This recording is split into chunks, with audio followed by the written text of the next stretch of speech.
Hello everyone, welcome to solution book.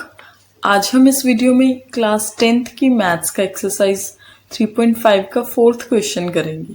Okay, form the pair of linear equation in the following problems. इसके जितने भी parts हैं उसमें हमें क्या है, लीनियर इक्वेशन खुद बनानी है। ठीक है, हमें गिवन नहीं होगी। Find their solution if they exist. उनका सॉल्यूशन फाइंड करना है। अगर एग्जिस्ट करता है तो it means x and y की, या जो भी हम वेरिएबल ऐड करेंगे उनकी वैल्यूज फाइंड करनी है by any algebraic method. Algebraic method कौन कौन से हैं आपके इसमें? सब्स्टिट्यूशन मेथड,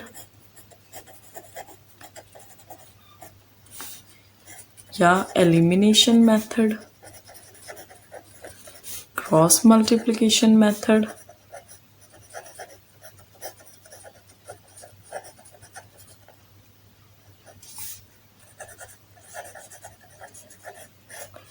इन तीनों में से कोई भी मेथड आप यूज कर सकते हो जब आपको मेंशन हो कि by using any algebraic method. ठीक है, ये तीनों ही एल्जेब्राइक मेथड है। इनमें से आप कोई भी यूज करोगे तो क्वेश्चन आपका करेक्ट रहेगा, रॉन्ग नहीं होगा। Okay, let us see first part.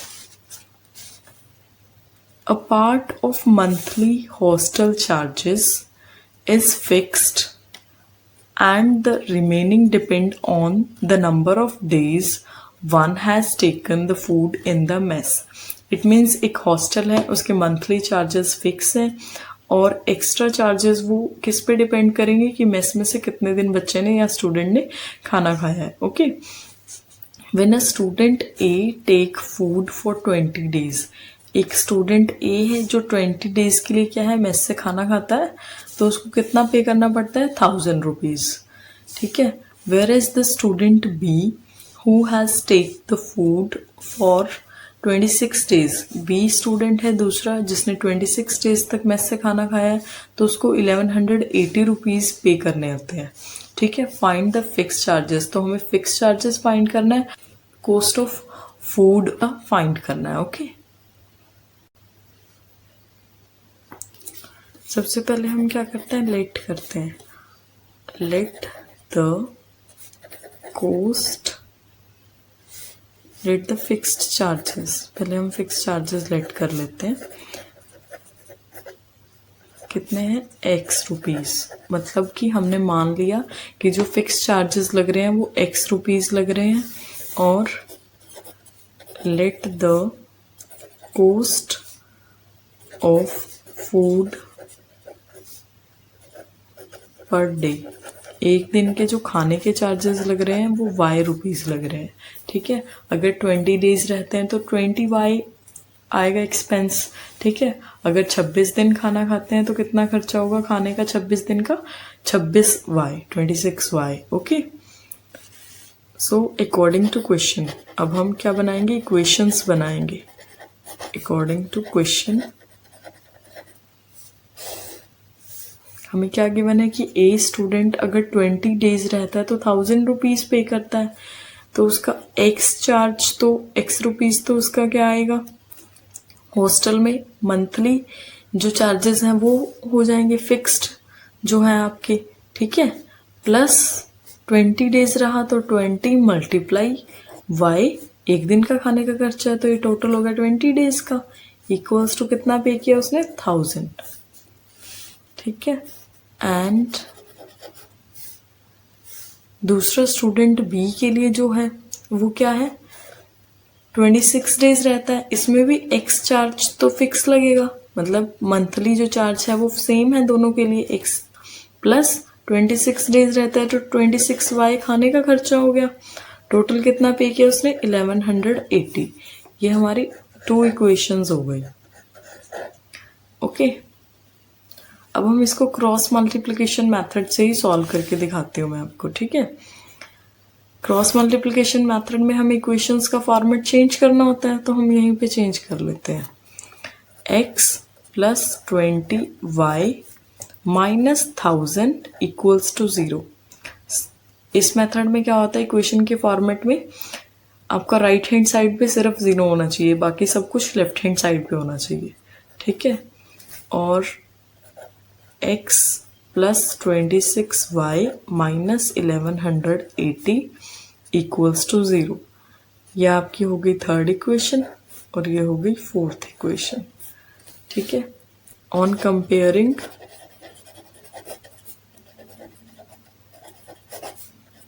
Equation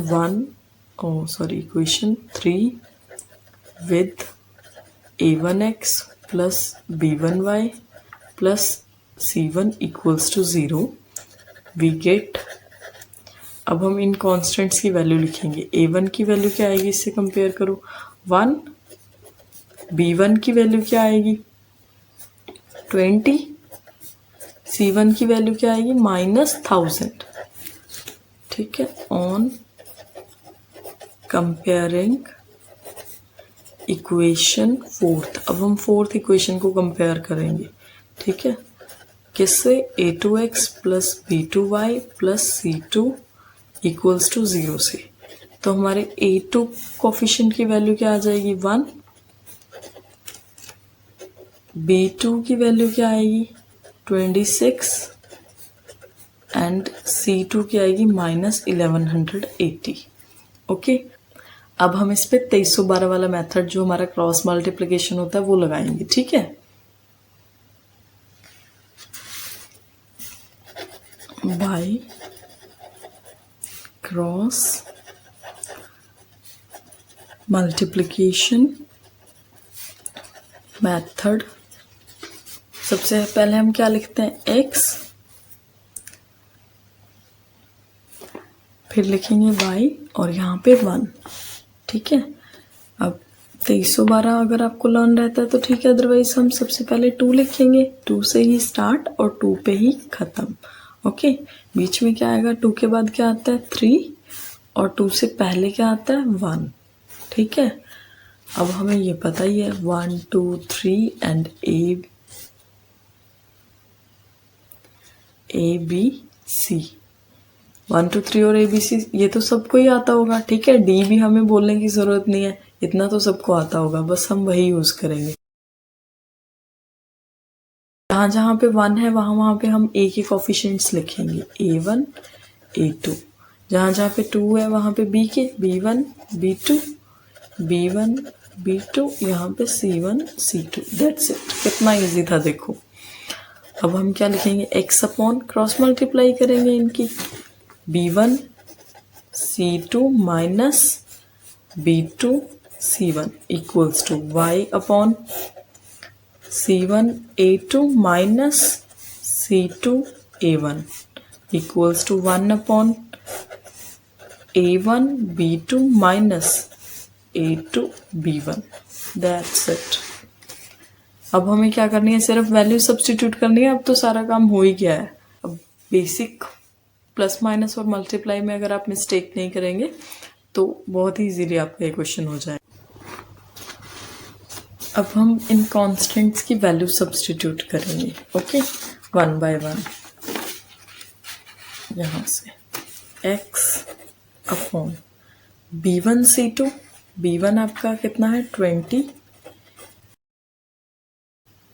multiply c2 minus 1180 minus b2 26 and c1 1000 equals to y upon c1 minus 1000, a2 1 है minus c2 minus 1180 and a1 आपका 1 है, 1 अपॉन a1 1 है, b2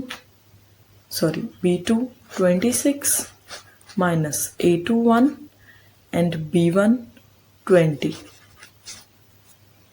okay, बस अब हम इसको सॉल्व करेंगे। That implies x upon, इसको मल्टीप्लाई करके सॉल्व कर लेते हैं, सिंप्लीफाई। ठीक है, ये कितना आ जाएगा 23600 माइनस 26,000। ओके, ये भी आपका क्या है नेगेटिव आएगा, यहाँ पे नेगेटिव आना था, 1000 नेगेटिव का है ना हमारा, तो ये माइनस माइनस कितना हो जाएगा प्लस हो जाएगा। y अपॉन ये कितना है -1000 minus minus plus 1180 equals to 1/26 minus 20। ठीक है, नेक्स्ट स्टेप में हम क्या करेंगे, इनको सब्ट्रैक्ट कर लेंगे तो कितना आएगा 400 एंड 2।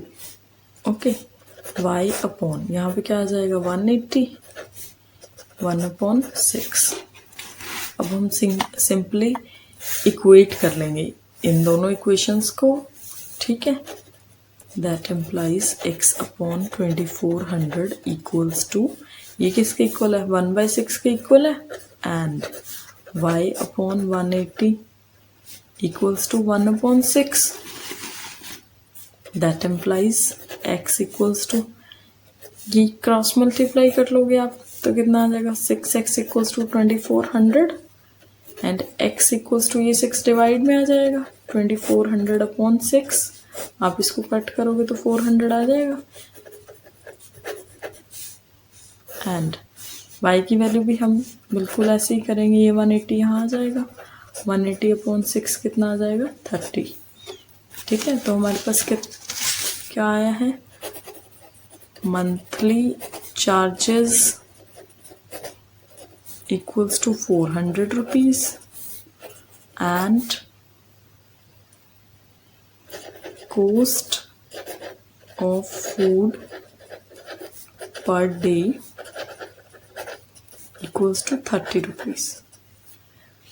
आप इन दोनों वैल्यूज को इक्वेशन में सब्स्टिट्यूट करके देख भी सकते हैं कि ये हमारे इक्वेशंस को सेटिस्फाई करेंगे, इससे आपका आंसर वेरीफाई हो जाएगा।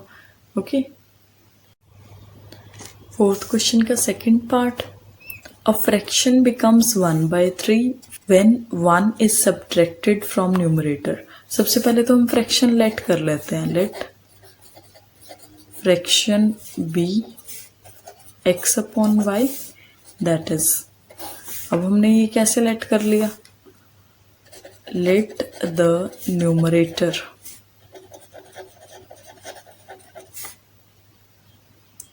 Equals to x। न्यूमरेटर मतलब फ्रैक्शन वही होती है ना जिसमें कुछ डिवाइड में हो, तो हमने न्यूमरेटर मतलब ऊपर वाला नंबर x लेट कर लिया एंड डिनोमिनेटर नीचे वाला जो नंबर होता है उसको y लेट कर लिया, तो हमारी फ्रैक्शन कितनी हो जाएगी x अपॉन वाई।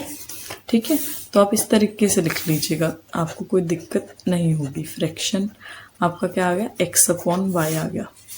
ठीक है, अब इन्होंने हमें जो कंडीशंस दी है उसके अकॉर्डिंग हम इक्वेशन बनाते हैं। अ फ्रैक्शन बिकम 1/3, फ्रैक्शन क्या है 1/3 के इक्वल आ जाएगा, कब हम क्या क्या चेंजेस करेंगे, 1 is subtracted from the numerator, numerator हमारा x है तो उसमें से 1 माइनस कर देंगे, एंड इट बिकम 1/4। ये तो नेक्स्ट कंडीशन आ गई आपकी, ये यहीं तक था, मीन्स कि हमने y को कुछ भी चेंज नहीं किया, y को एज इट इज रखा है। ये आपका फर्स्ट इक्वेशन। अब देखो कितनी कॉम्प्लिकेटेड लग रही होगी आपको, हम इसको सिंप्लीफाई कर लेते हैं पहले, फिर हम सेकेंड इक्वेशन लिखेंगे। कैसे करेंगे, क्रॉस मल्टीप्लाई कर लेते हैं, 3 multiply x minus 1 equals to y multiply 1, 3x minus 3 equals to y, तो ये हमारा क्या आ गया 3x minus y minus 3 equals to 0। ये हमारी हो गई first equation. Okay, and second equation लिखते हैं हम, it become 1/4 when 8 is added to its denominator. It means numerator को एज इट इज रखा, डिनोमिनेटर हमारा y था उसमें हमने 8 ऐड कर दिया, तो हमारा नंबर कितना बन जाएगा 1/4। ठीक है, ये हमारी सेकेंड इक्वेशन हो गई। इसको भी हम सिंप्लीफाई करते हैं क्रॉस मल्टीप्लाई करके, 4x equals to y plus 8 into 1। ठीक है, 4x equals to y plus 8 था हमारा। अब हम रीअरेंज कर लेते हैं, 4x माइनस वाई माइनस 8, ये हमारी हो गई सेकेंड इक्वेशन।